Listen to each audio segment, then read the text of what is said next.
What's up, everybody? John Arapoli here with my MMA News, and today's guest will be fighting Henry Corrales at Bellator 273 on January 29th. I'm pleased today to be joined by Aiden Lee. Aiden, thanks so much for the time, man. Really appreciate it. Thanks for having me.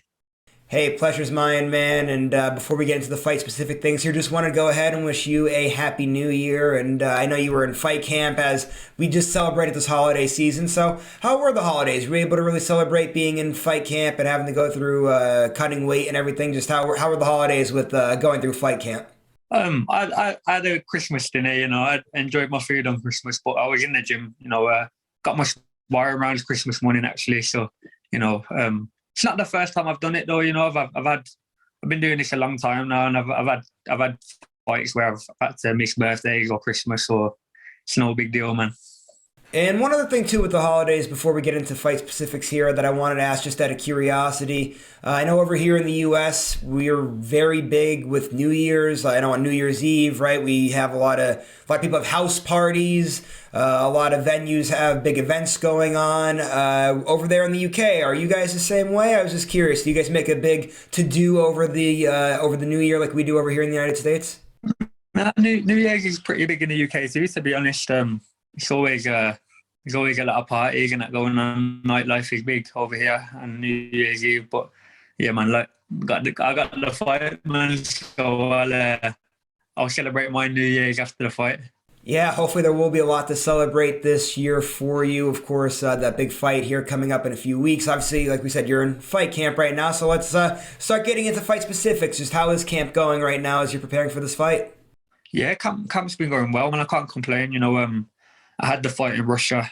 I came out injury free, and we pretty much preparing for a fight from that point onwards. I was looking at getting something at the end of the year last year, but it never came through. But because of that, I've basically been in camp since, man. So I'm just ready to go.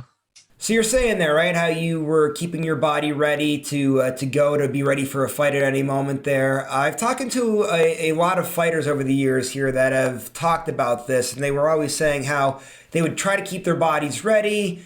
They'd end up getting injured. So just how important is the recovery aspect of this game, and what do you kind of do for that, right? So you're not getting injured when you're trying to keep your body in this type of shape to be ready at all times.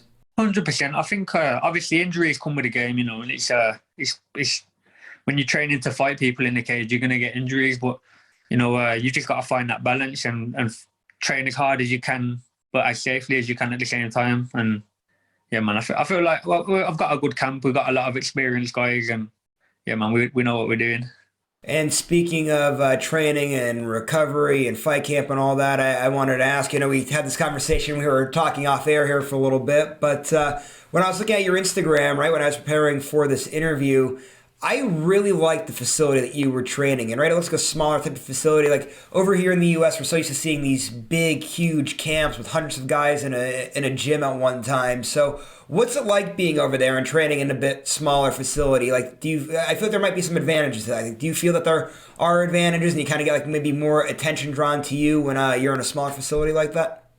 To be honest, over here, like in the UK, our facility is pretty big. It's just obviously in the States, all the gyms are massive, man. But yeah, man, I think it's good. What we have a decent sized facility, but our sessions are focused on the fighters, So you're getting more quality training rather than just training with a load of random guys. Everyone's serious there. We've got a good group of focused, serious individuals, and you're getting proper training. You're not getting no rest rounds. Yeah, there has been a lot of guys over there actually from the UK that have been doing great things across both promotions, right, in the UFC and in Bellator. So I guess I'll ask this question here. What's in the water over there in the UK, right? Like what's led to the surge of talent and success that we've been seeing out of the UK fighters? 100%, man. I think it was always a matter of time, for the UK to have their kind of spike in the MMA, and it's coming now, and we've got a lot of guys coming through, and yeah, man, it was always going to happen, But we've got a lot of good guys here now, and people are doing it from home. In the past, we've had the odd good guy, but they've gone abroad and we've been representing a gym in America or whatever. But now we've got a lot of good guys fighting in the UK, out of the UK, and yeah, man, it's showing. And now one last thing on the training lines here before we get into Henry specifically as an opponent that I was just curious with. I know we were talking there, right, about training in a bit smaller facility than what we're used to seeing over here in the U.S., but I've noticed a lot of fighters from different countries will every once in a while, like not for their training camp, but when they don't have a fight lined up, they might take a trip over to the United States or to a different country to get some work in a different facility and work with different coaches and different guys just to get a different look on things. Is that something that would ever interest you? Would you ever plan on making a trip like that? Or are you okay just staying over there in the UK and getting that great work in like you were just talking about before? To be honest, like the last couple of years, obviously we've had COVID and I have stayed in the UK. But to be fair, I've done a fair amount of trips abroad training. You know, I've spent a lot of time. I went to TriStar. I was there for about 2 months. I've been to Hensel Gracie's in New York. I've done my bit, to be fair, you know. But obviously with COVID and that, we've just been training in the UK. But we've got quality training here, so you know, I'm less inclined to go abroad. I don't want to miss out on the quality training that I've got at home, you know. All right, well, now let's get into Henry here as an opponent. Obviously, we know Henry's a veteran of the sport, longtime Bellator MMA veteran as well. I'm sure you've probably been looking at him for a long time now. Just what have you seen out of him as an opponent, and what do you think it's going to take to get a victory over him on fight night? Obviously, I've had a look at him, you know, but I leave it more to my coaches to you know, dissect him. But I see, you know, he's a veteran. He's comfortable in the cage. You know, he's experienced, but he's pretty one-dimensional. And you know, I feel like his tools aren't good for beating me. His tools are pretty useless against me, and I'm confident going in, man. I can dominate him in every area. So I'm just looking forward to it. Well, if you're to get a win, right, it puts you in a fantastic position. That's going to put you on a 2-fight win streak, give you wins in 4 of your last 5 fights. So do you think a win over Henry gets you into the Bellator rankings? Of course, Bellator did just come out with the ranking system last year. Do you think a win gets you to crack those rankings, or at least kind of gets you into the mix where your next fight will be against a ranked opponent? Like, where do you see yourself going with the win here? Yeah, man, I wouldn't be surprised, man.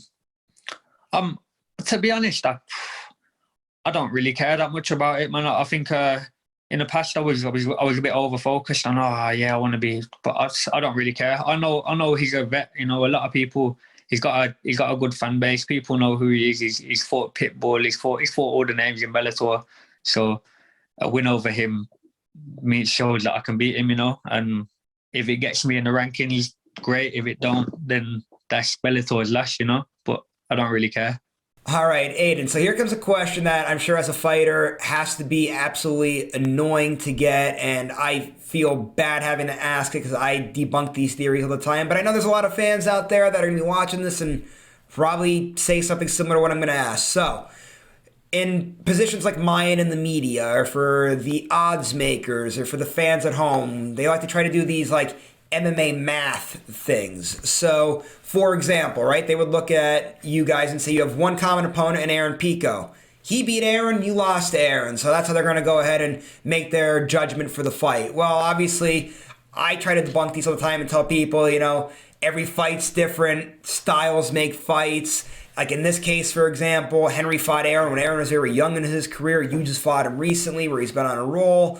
You know, you can't, you know, things aren't apples to apples per se here. So anyway, you know, what's your thought on these types of things where we get these MMA math scenarios and people will be asking you about Aaron Pico being the common opponent? Yeah, like as you know, man, like that's more the people that don't really follow the sport, man. Anybody that understands the game knows that there is no maths in fighting, man. You know, yeah, like he got the win over Aaron, and he's not going to get the win over me. You know, it's just 2 different fights.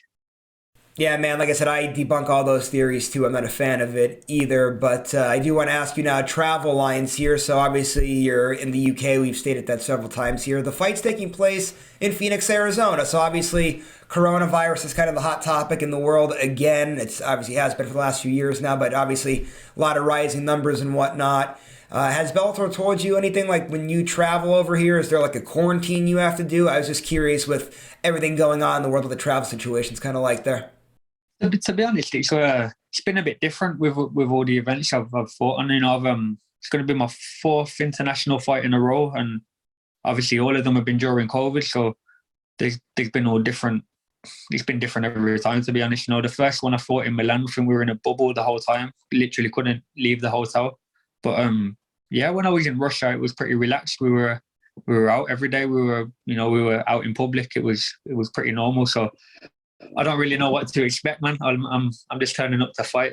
Yeah, got you there. And now just finally, one last thing that I want to ask you. I'm sure this is probably a dumb question to ask. I'm sure you're definitely going to want to do this. But obviously, Bellator is known for traveling. They said they're going to have a number of events this year. They haven't really announced a travel schedule per se. I think other than Russia, I think they're going to do this year. But anyway, obviously, given the number of fighters that are UK fighters that Bellator has on the roster, if they're to come over there and do an event over there this year, I'm just going to go ahead and guess you're probably going to want to be on that card if they do that, right? Yeah, I was talking about this the other day on an interview, actually, but I think it's almost that time. Like I say, it's going to be my 4th international fight in a row, so it's I'm kind of due my fight in the UK now. It's get a homecoming. All right, Aiden, man, really appreciate the time here today. Before you roll out, one last thing. Go ahead, plug your social media. If you have management, sponsors, coaches, teammates, friends, whoever you want to give a shout out to, please feel free to do so, man. Floor is yours. Follow my Instagram, Aiden Lee MMA. Shout out to Renegade, Team Renegade. And any sponsors, I'm fighting in 3 weeks' time. I'm going to take out Bellator veteran. We'll be on the main card, so get in touch. All right, guys, there you have it. That was Aiden Lee. Aiden, again, thanks so much for the time here today, man. Really appreciate it, and I appreciate everyone that watched today's interview. If you watched it and liked it, please go to the bottom, give this interview a thumbs up. Make sure you subscribe to this YouTube channel if you haven't done so already. And if you aren't doing this, even though I'm sure all of you guys are, but I'll go ahead and remind you, MyMMANews.com. What a great website. Great content comes out there 7 days a week, not only from myself, but from my colleagues as well. So make sure you guys keep going to the website, checking it out. Make sure you go to our social media pages.